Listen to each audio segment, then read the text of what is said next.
next guest on the show. This man is a legend in the sport, multi-time Supercross and motocross champion. He's been a trainer for a number of riders over the years, and we're lucky to have him on the line. It's Jeff Ward. What's up, Wardy? How are you, man? Hey, Steve. Doing good. Thanks. Thanks for coming on. I appreciate it. Did you go to Texas? I went to the amateur races there. Yeah, that's what I meant. Yeah, the Freestone. You were there? Yeah, yep. That's the Supercross. Yeah, I was at both of them, Spring Ding and Freestone, yeah. And you're working with Jet Reynolds, among others, I see? Yeah, Ryder DeFrancisco yep. and Dylan Cunha. I thought it was Jet. I'm sorry, I got it wrong. I suck at this amateur stuff, Wardy. Yeah, Jet Reynolds and then Ryder D. Yeah. Okay. All right, got it. Yeah, so it's been fun. I've been working with Jet since early November. He's been injured and had some stuff. The first day I was riding with him, he had a shoulder problem, and then he broke his collarbone, but was supposed to have the plate taken out before it got broke, so he had to have that fixed, and had like the shoulder done and like 4 other surgeries to take out stuff, and he's all healed up, and so yeah, we've just been working with him, and then Ryder D from Bakersfield. Right. It's been working well to have them ride together, push one another. Yeah. And Ryder's improved quite a bit. He won, I think, 4 out of 6 races he raced. He kind of got hurt a little bit there at Freestone, and packed in a little early, but he's doing fine now. So yeah, just enjoying doing that and taking them mountain biking, and trying to push them harder than they probably want to be pushed at this early age. Well, that's where my next question was, Wardy. Do you have to find yourself, like, times have changed, kids have changed, people have changed, right? Mm-hmm. Do you find yourself being like, okay, I can't tell them that. I got to talk to them this way. I can't load them up with all this information right away. I can't load them up with this program right away. They're not ready. Do you find yourself, and you were certainly one of the fittest guys around when you raced, and even now, I follow you on Strava. It's fucking insane for people who are wondering. Do you find yourself having to be like, okay, like I got to back it off a little bit? Well, yeah, I mean, it's because if it's not fun, I mean, I enjoyed running and cycling and right. doing like triathlons on my off weekend. That was just my passion of, I don't know, I mean, just a racer wanting to be better and pushing myself. And it helped for my motocross. I don't think it ever hurt me by like, I was made sure I didn't go overboard, and I did it when I had the time off, and off season I just enjoyed it. Where a lot of the guys, I mean, they just like enjoy riding their bike, but Supercross, if you do too many laps and you start getting tired to push that cardio, it's just 6 inches off here and there, and you're down and you're hurt. Where on a bicycle you can bury yourself a little bit, right? Find that that zone where it's hurting and get through it like you'd be in a national and not freak out, but you got to make sure they enjoy it. I mean, you got to get a base going, and where you don't take them out on this first 30-mile ride that lasts 3 hours. And they never want to go again. Yeah. I don't blame them. I was in situations like that a lot of times too, with people I've in over my head when I was younger to go ride with, and it's like even doing the motocross stuff back when we had 40-minute motos. They were the week I died. I was scared to go the next week. It's like I don't want to feel that way again. Right. Felt like I was going to die. But then you work into it, you train harder, and it becomes easier, but it's never easy. Yeah. So, yeah, you have to bring them along and make it enjoyable. Recovery rides for me are easy, but maybe to have them go on an e-bike where they still spin their legs and get moving and don't have to put down the power when you head up a hill, which you have to in mountain biking, no matter how slow you want to go, there's still power to be put down. So, yeah, it's just finding a fine line and to get them to enjoy it and try to get some of that off-bike training a little harder. And, because they can ride. Yeah. All these kids are extremely fast. Yep. And keeping them healthy is the hardest thing. And they're also so young at this age, 15 and 16. They still have a lot of growth and strength just naturally with age. Mm-hmm. So, they're going to get that as they get older. I mean, there's some kids that can make it happen at 16, 17, but there's downfalls and injuries, and seems to be when they get to their 20s or 22, they seem to be a little stronger physically just because of the body itself. But, just trying to get them going and have them enjoy it and not be too scared of the workouts. Yeah, I can imagine. Was this, I pulled up your Strava, was this a mountain bike ride, 43 miles? 3 hours and 25 Yeah, minutes. I was like I said, I was in tag. I went to Daytona first for the Supercross, the amateur. So then I stayed back in Florida to work with this little kid I was working with, Peter, and I flew straight there. So I was gone for like 14 days, which feels like a lifetime. So you were just dying. But I did do a lot of stationary stuff because they have a warm up there. I went to a gym once, and then I rode somebody's e-bike at Freestone on the road out front. There's like a 2-mile road with no cars, and I rode the e-bike with the power off for 25 miles back and forth up and down the road like 8 times, for a couple of days.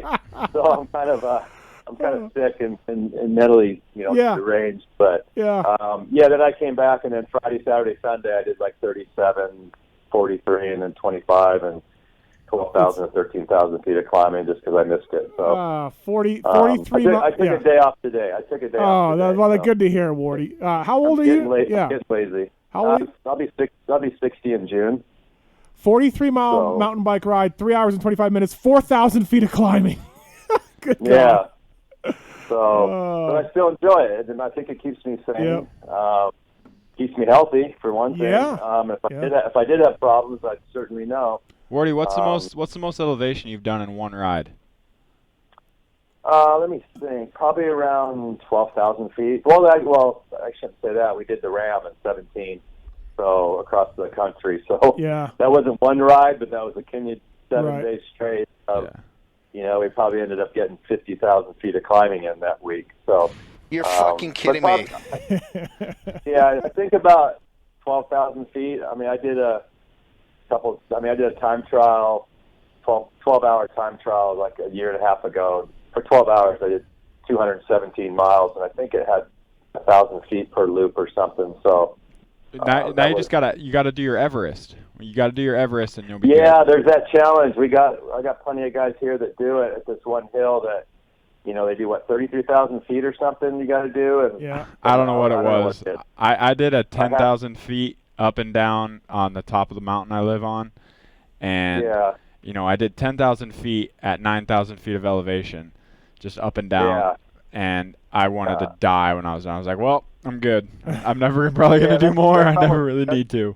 That's a lot harder almost than like doing it long. Like the hill's a mile long, so you're doing this hill a mile. Of course, it's going to take you only about a minute and a half to get down because you do about 40 miles an hour. It's so steep, 50 miles an hour, and then you're climbing. So it's like a constant climb to where if you're doing, I'd rather do 150 miles and get that 20 done because you're not continually climbing all the time. You're rolling and you're going somewhere, and it kind of goes by faster. I mean, slower, but not as straining of like every second you're on a climb. But I got friends that do it, and I just haven't really have wanted to do that right now. So it's unbelievable. Wardy hit me up. He was coming up to Vegas for his dentist is up here, so he was like, "Hey, maybe we'll go for a mountain bike ride." I'm like, yeah. Well, I got an e-bike, Wardy, and he's just like, yeah, I'm fine. Yeah, you're good. like he wasn't really like. And afterwards I was like, why did I text him that? Like, what does it matter? I got a fucking rocket bike. It doesn't matter. Wardy's fine. Yeah. I was just like thinking like, hey, just to let you know, like I have an e-bike, but I think he'll hang. Yeah, I think he's fine. I know the hills out there; they're not too bad, long, but the e-bikes are cool, man. I mean, it's cool seeing you out on them, and I have tons of friends that go riding sometimes that would never been able to go where we go and have fun and still get a workout. I've ridden them quite a few times in recovery, or we'll go up stuff that we'd never go up on our other bike because it's too long and steep. And it's just they're fun, and you still get out and you still get a good workout. So, for me, it's been a lifesaver. I mean, literally, I've lost a bunch of weight. Exactly. Like I bicycled 4,500 miles last year.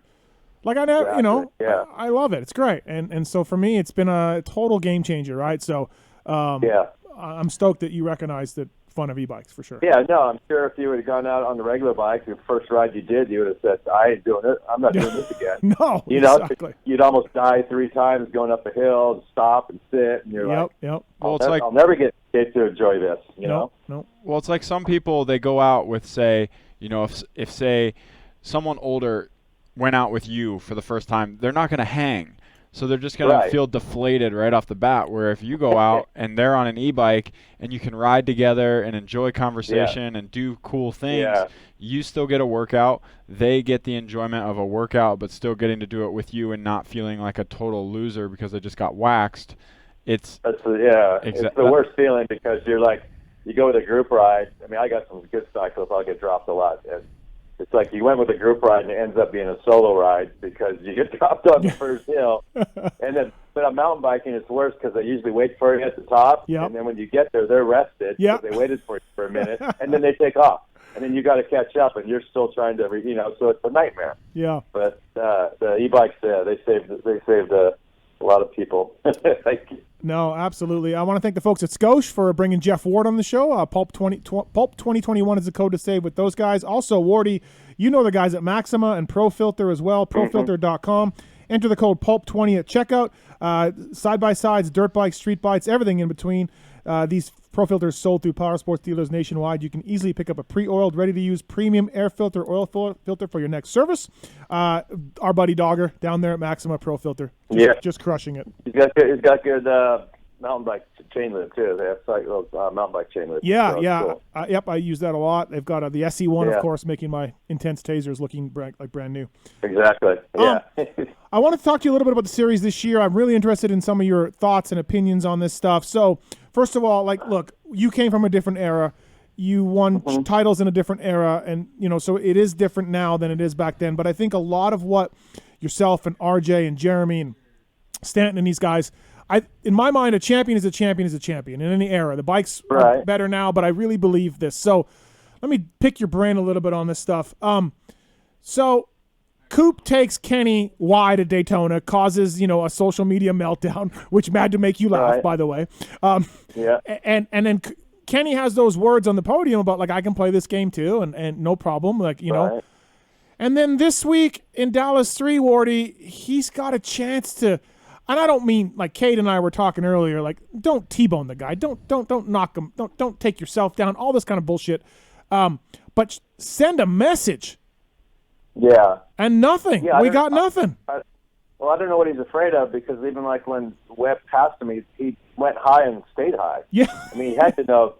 And Webb's notorious for diving under low and making a tight cut, and so he's going there, and he still went high, and he was almost afraid he was going to get hit. He and Cooper didn't even hit him. No, it wasn't Cooper passed cleanly. So, it's just not Kenny. I mean, I wasn't the guy that went out there but you have to be a little more aggressive, I think, and it's hard to say, but I would have definitely he's behind in points. So what do you got to lose if you slam the, even if you're leading, he's coming, close the door, and if he hits you and you both go down, maybe you get up first and his bike breaks or something. But he doesn't even take that risk of wanting to get hit. He goes high and lets them turn underneath and pass them, and I don't know. Well, especially those after that speech on Daytona where he's like, "Hey, I can play this game too. I'm ready." And you're like, "Okay, great." Coop took you wide, probably cost you maybe a race win, but podium for sure. So that was all fair, and nothing wrong with Coop's move. Yeah. But now's your time, Kenny, and there was nothing, and I was surprised. Yeah, I don't know. It seems like that's been his MO for the last few years, always, even with, Womack, and that's just the way he is, and maybe when he's out there, I don't know, maybe he's, nobody knows. Maybe he is tired. Maybe his wrists aren't as strong or his arms aren't as strong as they should be, and he can't afford that confrontation or that impact. I don't know, Yeah. He doesn't say why, so you're just assuming he's just not being aggressive. But in your position, you're sending a message. I think back in your day, I think that's what's happening. Yeah, for sure. I mean, I wasn't going to get hit and then not hit somebody the next week if I had the opportunity. Right. I mean, there's no reason why. If you didn't, then all of a sudden you're just going to get pushed over. If you don't push the issue, he'll know every time you stick something in there, you're going to let him have it. Or if he does something to you, the guy's thinking, well, he's not going to get back to me anyway, so what's it matter? But, I'm not saying you need to be Rollerball or Jimmy or Hollywood out there, but can we be aggressive? Yeah. That's all. Yeah, I mean, I don't know. It's hard to say what he's thinking, but if you're definitely going to say you're going to do it, and you have opportunities and you don't, then don't say it. I liked your interview the other night with the Cobra there. Oh, yeah. Yeah, DB. I thought he was pretty good, actually, and I agreed about almost 100% of everything he said. I was like, that guy's spot on. Yeah, that's the Cobra for you. That's what he does. It's great. Yeah, but I think he was exactly right on all accounts and all that. And I liked him, talking with RC about being the GOAT and all that. I thought it was pretty cool. Right. Yeah, thanks. I appreciate it. Another theory I want to run by you. So, look, Eli Tomac's one of the greats. He's going to go down that way. He's passed you in records and stuff like that. I mean, Eli Tomac is going to be, when it's all said and done, on the select 5, 6, 7 riders in the sports history, along with yourself and other guys. So I'm not bagging on him here, but he hasn't been the same guy since he won a Supercross last year. He's got wins. We have yet to see that afterburner. We have yet to see him dominate. We've seen a lot of rides that are mystifying a little bit. Last summer included. Once in a while he got on it, but most weekends outdoors, he didn't quite have it. And I just think, Wardy, and again, back me up, like him and John, they're in Colorado, and they are hammering, right? He's hammering, and he's doing more work than maybe everybody. And he's got a child now, and he's in a relationship, and he's older, and he's got certainly all these records and all the money. I just think, and I don't know because he's reclusive, right? I don't talk to him much at all. It's hard to keep your nose to that grindstone as much as he did in today's day and age, and it's showing a little bit. What do you think? Yeah, I think it's like they all say, eye of the tiger. I mean, there's always somebody coming up young and hungry and is willing to push. I don't know if he's going any slow. I mean, there's times he's still amazing, but I think everybody else has kind of picked up the pace a little bit, especially the front, 3 or 4, and then even down to 10th. Everybody seems to be like really on it. So I don't know, but I know he wanted that Supercross, and then you get it, and you kind of let your guard down. That's why it's hard to repeat Supercross champion, because you work so hard to get it. You take that little breath, and it's like, okay, I got it, and then you get out there, and it's that urgency of wanting it as bad as you've ever wanted it isn't the same. Yeah, because you already have it. Yep. So that's something, but these guys still all want to win. But he's in a different place for sure. I mean, he's got a kid, family. He's done everything. He's broken record, so what's the motivation, just to still be the best? Did you go through that? Did you go through that? Did it hit you ever? Like, okay, so you win 87 Supercross title, 88, you're still, maybe the second or first best rider in the world. 89, 90, things start to change a little bit as far as, younger guys coming up. But did you get to a point where you were like, man, I don't know?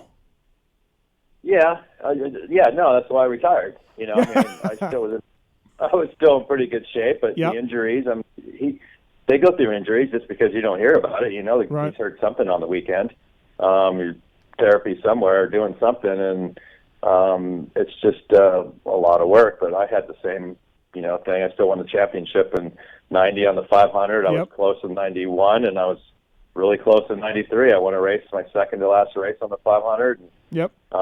I was still competitive. Supercross was tougher because, you're getting the young 125 guys coming in, and they're just sending it everywhere. And your speed is probably good for the whole race, but not to close the gap from how big a gap they get at the beginning because of their speed. But it's just, I think that's just in any sport as you get older and the fire's gone, and not that they still don't want to win. I mean, I still want to win today on everything I do. Right. So it's like that never leaves. Yeah. It's just the fact is that you can't do it anymore. But your brain still thinks you can, so you still give it the effort, and it just doesn't come as easy. What year? How old were you when you retired? I was 32. Okay, so you're fine, right? Yeah, I mean, you look at the age of like LaRocco or Ferry or Wyndham or whatever, right there. Yeah, and back then I think that was the old. Everybody was done in their late 20s. And, I mean, it seemed like if you were 25 or 27, you were old. Yeah. So now it's like now you're prime. So 32 is just really old, and but I wanted to go into get into something else, car racing, and I felt like if I drug it out 2 more years and didn't do anything, and I wouldn't be able to draw some sponsorship or some attention that way. I'd just be a ex-motocrosser instead of somebody coming out of it. So that helped. Yeah, absolutely. I was watching an old race, and they're like, Hannah, he's 28. He's just like, he's so old. He was 28. Yeah. And they were yelling. Larry Huffman was yelling about how old he was. Yeah. So they were hyping on it already, about the age. So, and times are different. I mean, therapy, everything, medicine, just the body stuff you take. There's just so much more stuff that I think can push everything up. Look at Brayton, and Chad. Yeah. The problem is just with our sport is one of the most physically demanding and scariest of all the sports put together. Yeah. And that's the big issue at that age is you don't bounce off the ground as good. And of course, when you do hit, then you're wondering, should I still be out here? And then as soon as you say that, you're pretty much done. That's usually the name of the game. It was like when I did Indy cars and I was 41 or 2, and then it's like you take all these risks for almost 10 years. I did it and crashes, and then you just kind of, when you start thinking about, I don't want to hit that wall, then you're pretty much done. Right. It's like, it's in the back of your head. You also had years lopped off your career by trying to look out for chicken and dogger off the track. Like you're just like, listen, can I just focus on training and myself instead of Turner? I was basically the most expensive babysitter right. ever hired. Right. Turner's like, listen, Morty, you've got to keep chicken and dogger like focused, and and you're just like, God. Yeah, it was fun. It was a different time for sure. I mean, I'd be picking up chicken to go riding, or he wouldn't go riding, and then dogger, pulling him out the hotel room after the first night of the double header and get him to the track, and then he still win the second night after his bit, stealing my mini bar from the night before. And it's good stories, good times, and definitely different than it is now. Do you think, like, there's so many dogger stories, right? And we need to get into all of them, but there's so many. I mean, are any of them made up? I feel like they're not, Wardy. I feel like they're all true. They're all true, and I didn't even know half of them until Dogger came out and went to jail and did the whole thing. I was clueless because I was just so naive, pretty much. I think I was so clean cut, and I would never think that somebody could beat me that did that. Right. So, when you heard about the stories and running from cops on the moped and hiding in his attic, they're all true. Yep. There's nothing to be made up because they're all good. Yeah. So, or 88 Nations out all night, and then. Oh yeah. We pulled up to the hotel room, because the door's out front with Roger and Ricky, and the dogger's door opens up and it looked like Cheech and Chong, and big old cloud comes rolling out, and Dogger sees Roger, and it's like, oh my God. And so then I had to pee. I had to pee in a bag the next day because there was supposed to be a blood test and drug test, and Dogger was freaked out. But then he went out and won both motos hands down. Yep. Up everybody and gone. Typical Dogger style. It's amazing. Good time. It's amazing. We got a call for you here, Wardy, from Eric.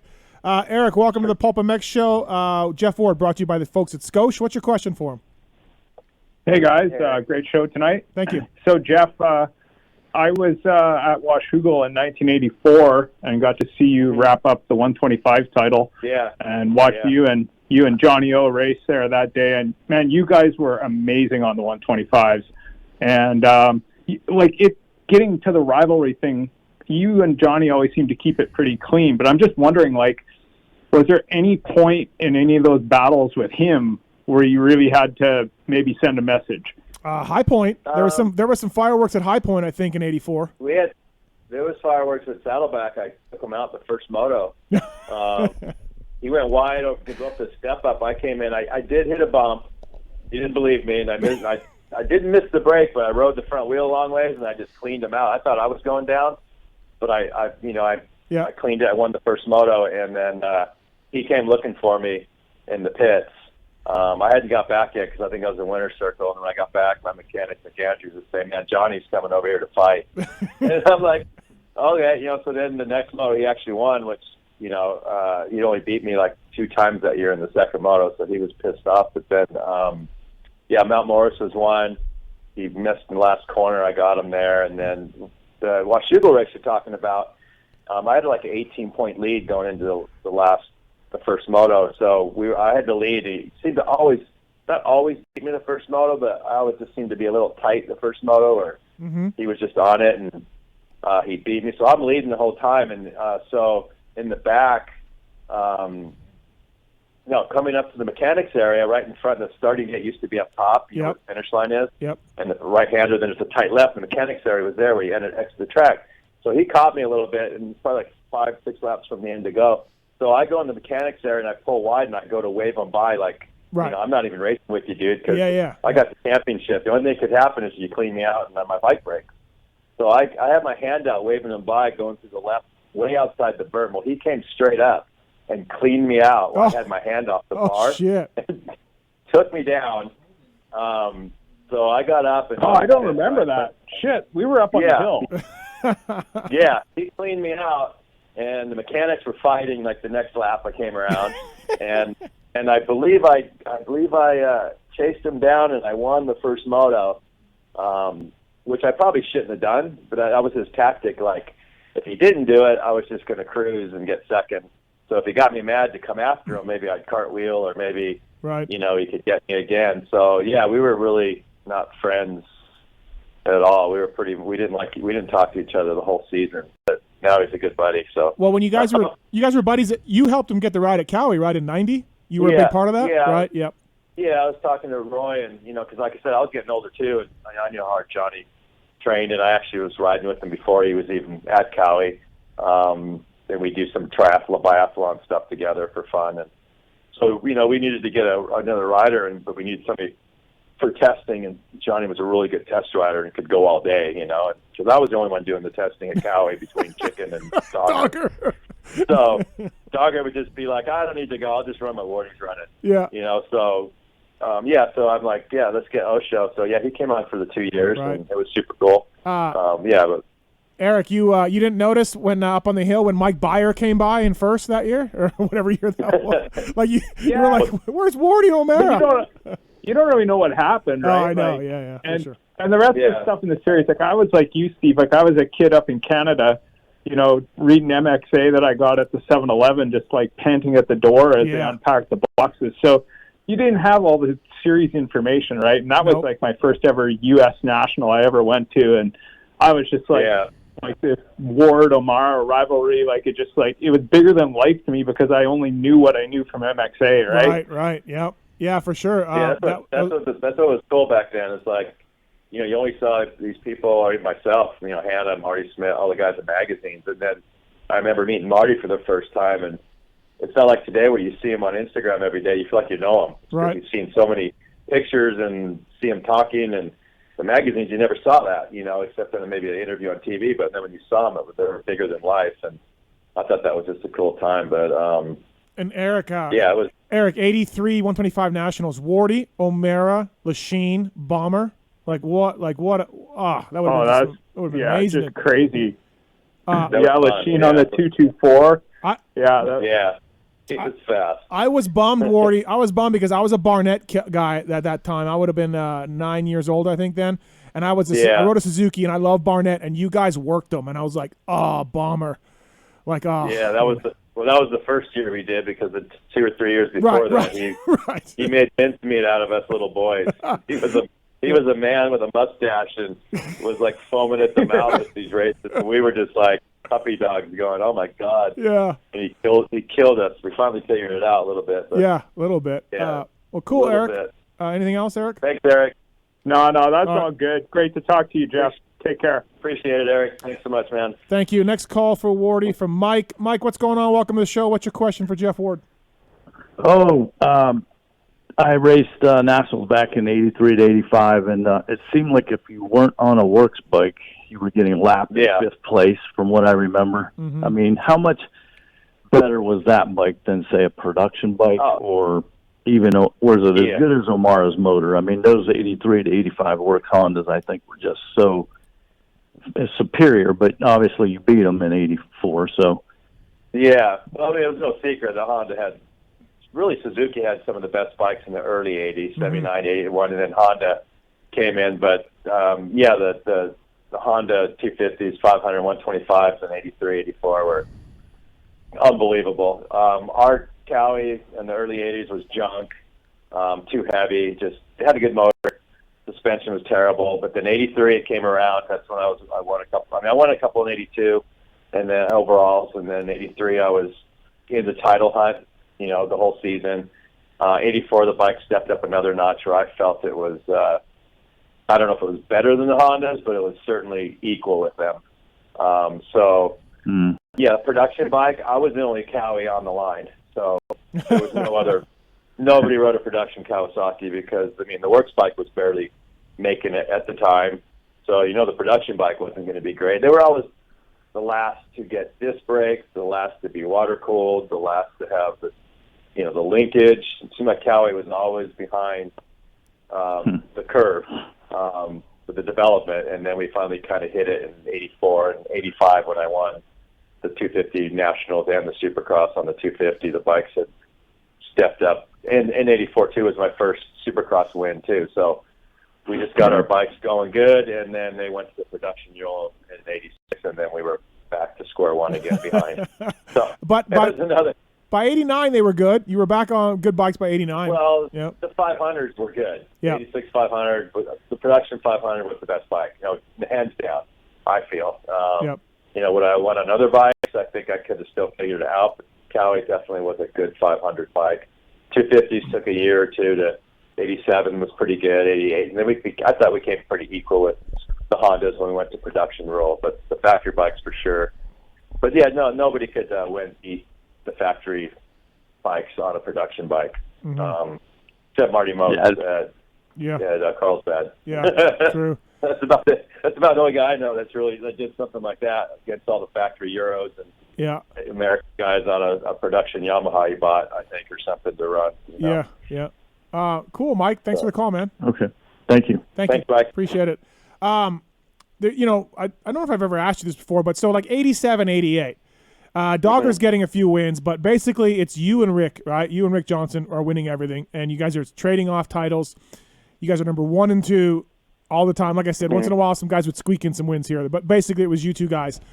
Were you taught? And there's a famous story that you've told us about being out at a practice track where one of you guys were running out of gas. Track. Right. Yeah.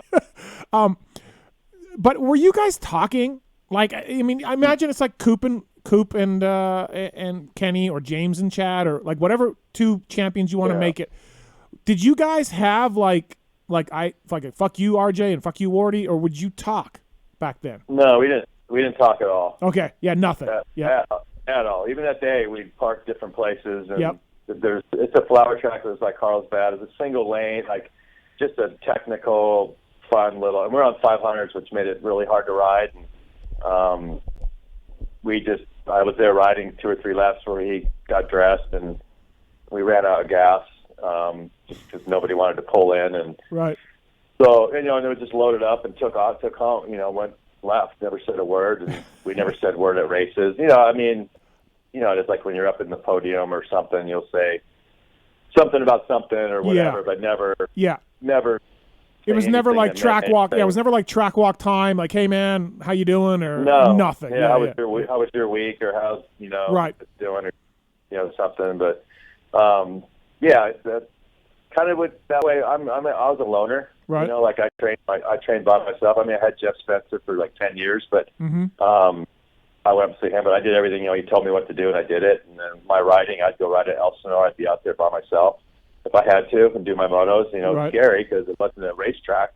I was the only one there. It's in the hills. So, if I crashed, I did one time pretty hard. And I remember I broke a chain one time and had to push my 500 out over a couple hills to get back to my truck. Because I didn't want to leave it there because, somebody would go 4 by and find it, and I didn't have a 4-wheel drive to go back there. Oh, jeez. So just stuff like that I did all on my own. So I really wasn't until later when things, got kind of settled down. And, Johnny and I kind of had pretty good friendship. I always loved, David.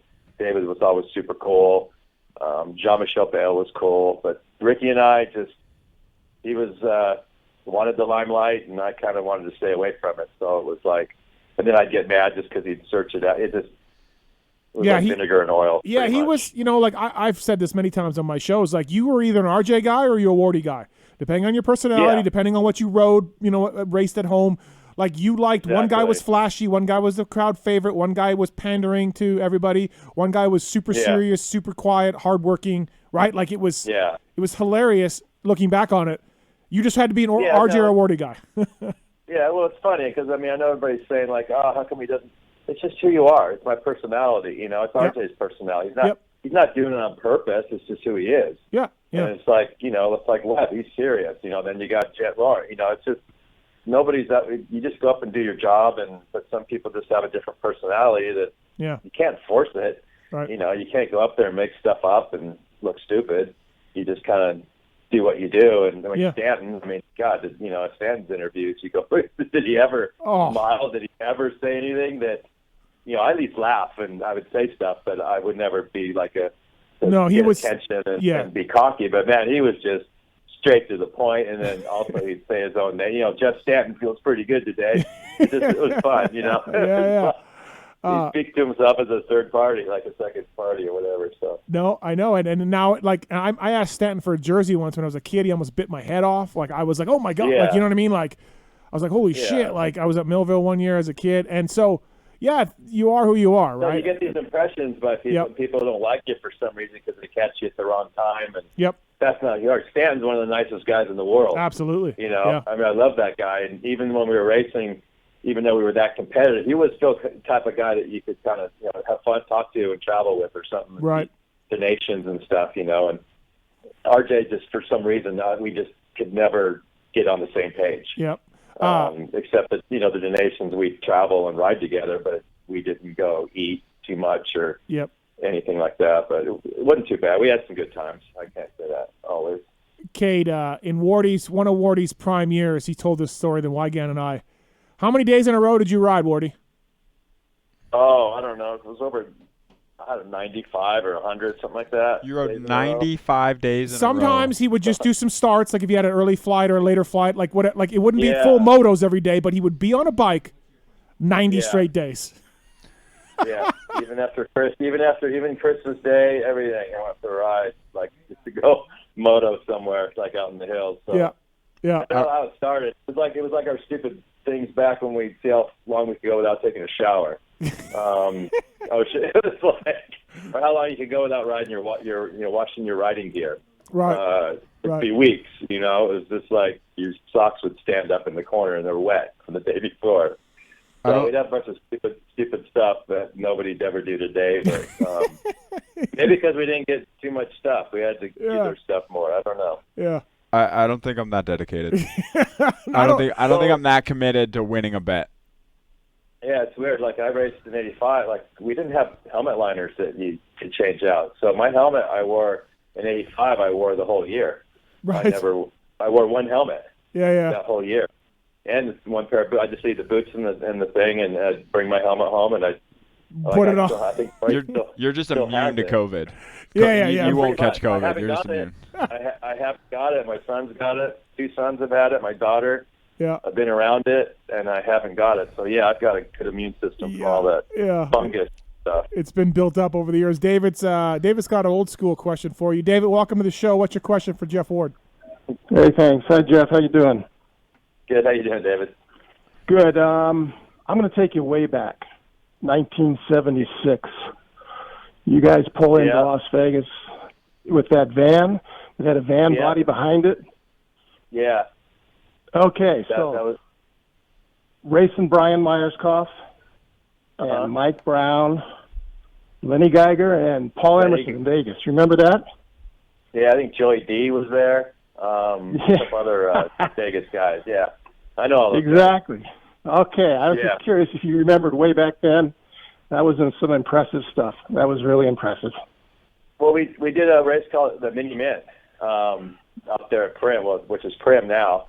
Out there by Buffalo Bills. We did a desert race out there one time too. My one and only desert race. I soloed it. It was like a super long loop on an XR75 in the desert, and I remember my dad made me do it for some reason. Those guys were all there, but it was a team race. But my dad made me ride by myself.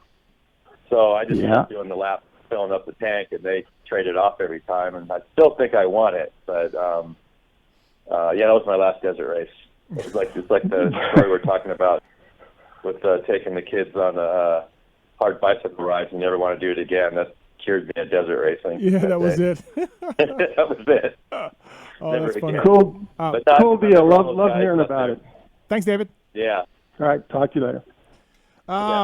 All right, Wardy, we've kept you long enough. I really No appreciate. worries. Yeah, I really appreciate the chat. It's been a while since we had you on. I know that. I was looking through the archives, and I'm like, hey, man, we haven't had Ward on for a while. So, yeah. Yeah, listen to you guys. I mean, my rides, I go on your web thing there, and I pick out one of the episodes, and I put it on my headphones when I go up for my ride, and I listen to it while I'm riding. Oh, awesome. So cool. Yeah, so that's how I can. Otherwise, I mean, you need 3 hours to listen to a lot of them. So, Yeah. right? Yeah. That's the only time I can do it. Yeah, no, I hear you, man, for sure. Go ahead, Kate. Wardy, have you ever ridden Mount Lemmon in Arizona? No, I've only been out a couple trails out there. The Rubber Ducky one that's over there by Red Rock, I think, or something. Oh, that's here. Yeah, that's he was saying Arizona. Arizona, though. I live down in Tucson. Arizona. Yeah. I know I didn't, but when I was out, I raced. What was I out there doing? The rally cars out there when they had it at the where the Bondurant is out there. There's some hills before you get there. Yeah, South Mountain. South Mountain's there. Yeah, I went over there. I saw on Strava and bought my bike. Went over there and rode some of those. Pretty fun hills. I mean, the rocks are sharp. Real sharp. But, yeah. Yeah. You go down to one of those, you're not going to have a leg left. I mean, they're like sandpaper. Jeez. But, yeah, Wardy. I wanted to go to the Cactus Cup, but I was gone last week when they had that. Oh, okay. Yeah. I know what you're talking about. Have you ever done the 24-hour race? I can't think what it's called. The old something to Old Pueblo. No, I know. Well, I've never done 24 hours. I mean, besides doing the Ram the whole time, but we've done some 12-hour mountain bike races, but not with the team stuff, but never solo. Oh, okay. I don't think I'd want to do that. No. Oh yeah, they have like different categories, like every size team that you can basically go up with, and we were supposed to. 12-hour one was called the Salty Dogs or something because you have an age like they pick a number of like 220, so you could have somebody 350-year-olds or 180 or something, a 30-year-old, or you could have a 60, so there's an age number you have to get to on your team, which is pretty cool because then you're racing against guys your own age, and right. Yeah, that's cool. A lot of fun. Yeah, it's pretty cool. You remember that when we on the trail today, Cade? We stopped at that where I said it was good scenery. There was a sign there. And we hung a left, and we went straight down there, and there was those drops. Yeah. There was like a left and right drops. Yep. Wardy's still like I think 6th or 7th fastest on Strava on those drops, and we kept going up that hill. That's all Wardy's up there, like 6 or 7 still. Just Wardy. Yeah, you're still in the top 10. I'm pretty sure you're still in the top 10 for that section. So Steve would know because he doesn't put it on e-bike mode. What's that, Wardy? Yeah, okay. So I've only been there once, so I didn't know the trail. So yeah. See, exactly. Yeah, once you learn it, then you can get a little more time out of it. But yeah, that's a fun area. It is fun. Yeah, I don't put it on e-bike, Cade, because there's no segments. There's segments. There's not, dude. That ride today, if I switch it to e-bike, there'd be 6 segments. So make them. Dude, I got busy in my life. I'm not making segments on Strava. Like, what sucks is like if they would just port them over just from before there was an e-bike category. Just right. I would only put mountain bike, right? Because there was nothing else to do. And so then I get these guys on my Strava being like, "Oh, you fucking like if I get a KOM, I delete it. I don't fucking run around like I got a KOM on an e-bike." But I'll be top 10 in some sections, but big fucking deal. I'm 6th fastest in this one segment on an e-bike that I took the guy's fake trophy. I mean, listen, if you're on Strava, if Mr. Strava's listening, it's got to be easy to port the segments all over to an e-bike. Why not? Yeah. Mr. Strava. I'm just saying, like, there's no segments for e-bikes. So what am I supposed to do? Yeah. We have them out here. I mean, well, I don't know if we have them. I mean, you just put you rode an e-bike and it changes it. I know, but it takes you off. Yeah, it takes you off.